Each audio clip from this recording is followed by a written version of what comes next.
کہ جی یہ تشہد میں شہادت ثالثہ والا بڑا مسئلہ ہے. یہ بات آپ فرمائیے کہ رسول اکرم کے دور مبارک سے لے کر آج تک جو نماز شیعہ میں پڑھی گئی ہے وہ من گھڑت ہے یا ائمہ والی نماز؟ جی مثلا آپ ہاتھ کھول کر نماز پڑھتے ہیں جبکہ اکثریت ہاتھ باندھ کر پڑھنے والوں کی ہے. آپ نے ہاتھ کیوں کھولے؟ آپ کو کیسے پتا چلا کہ ائمہ ہاتھ کھولتے تھے؟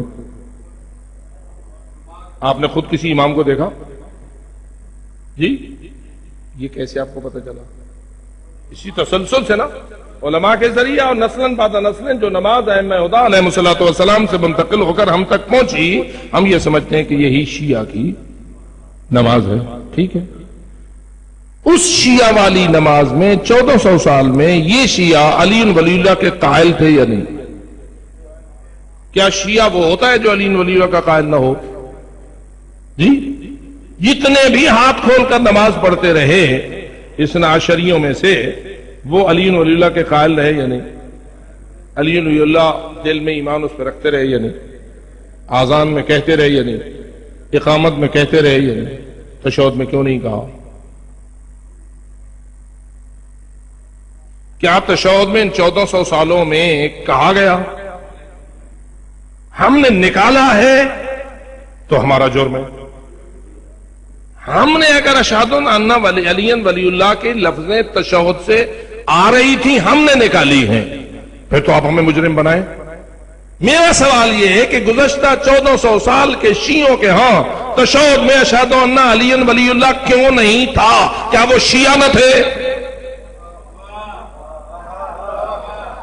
کیا وہ علی ولی اللہ پر ایمان نہیں رکھتے تھے؟ جی رکھتے تھے، شیعہ تھے، نماز پڑھتے تھے. جو نماز نہیں پڑھتے تھے ان کی بات کو چھوڑو.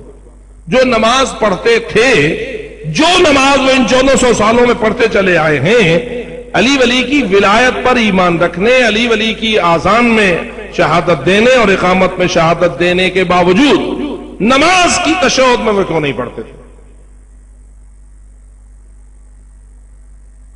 اس کا مطلب یہ ہوا کہ اہل بیت رسول کی نماز جو ان کی طرف منتقل ہوئی نسلاً بعد نسلاً، اس کے تشہد میں شہادت ولایت نہیں تھی. اگر ہوتی تو پڑھتے آتے. آج ہم اس کو نکالتے تو ہمیں مجرم کہتے. اب شیعہ کی نماز تو وہی ہے 1400 سال میں جس میں شہادت ولایت در تشہد نہیں ہے. آج اگر تم داخل کرنا چاہتے ہو تو تم ثبوت مہیا کرو نا. تمہیں کس نے اجازت دی ہے کہ تم نماز میں 1400 سال والی نماز کو چھوڑ کر فقط جذبات سے لوگوں سے ناجائز فائدہ اٹھاتے ہوئے تم علی ولی اللہ کو شامل کرو؟ آج اگر تم علی ولی اللہ کو شامل کرو گے تو کل بہت ساری باتیں اور بھی شامل کرو. کل تم کہو گے کہ حضرت عباس کا ماتم بھی نماز میں ہونا چاہیے. کیا خیال ہے، ماتم عبادت ہے یا نہیں؟ علی ولی اللہ پڑھنا بڑی عبادت ہے یا ماتم کرنا بڑی عبادت ہے؟ مشکل مسئلہ ہے شاہ صاحب، مشکل ہے. ابھی مشکل ہے، کل آسان ہو جائے گا.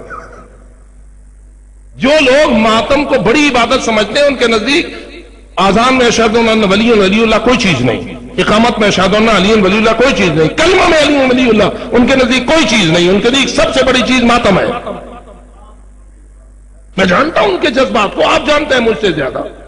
اور وہ جتنے ماتم کے عاشق ہیں کل کہیں گے جب تک 2-4 ہاتھ سینے پر نماز کے اندر نہیں ماریں گے ہماری نماز نہیں ہوتی. تھوڑے دنوں کے بعد کہیں گے جب تک کہ نماز کے اندر 1-2 خون کے قطرے نہ نکلے، زنجیر کا ماتم نہ کیا جائے، بلیڈ نہ مارے جائیں، اس وقت تک نماز صحیح نہیں ہوتی.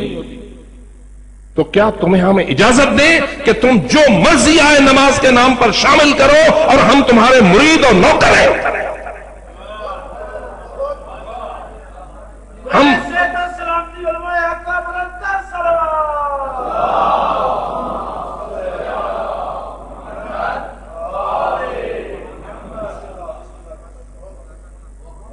ہم کسی کے لیے نماز نہیں پڑھتے، ہم اللہ کے لیے نماز پڑھتے ہیں. ہم وہی نماز پڑھنا اپنے لیے جائز سمجھتے ہیں جو محمد و آل محمد کی تعلیمات کے مطابق ہے.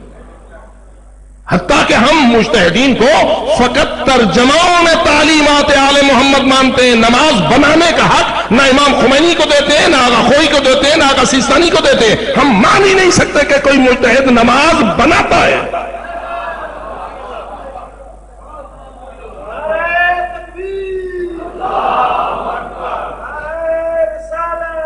یا رسول اللہ.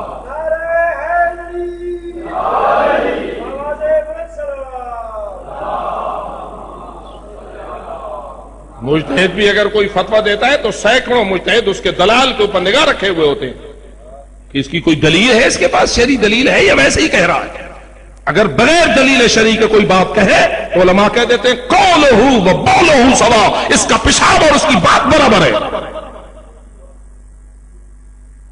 مذاق نہیں ہے.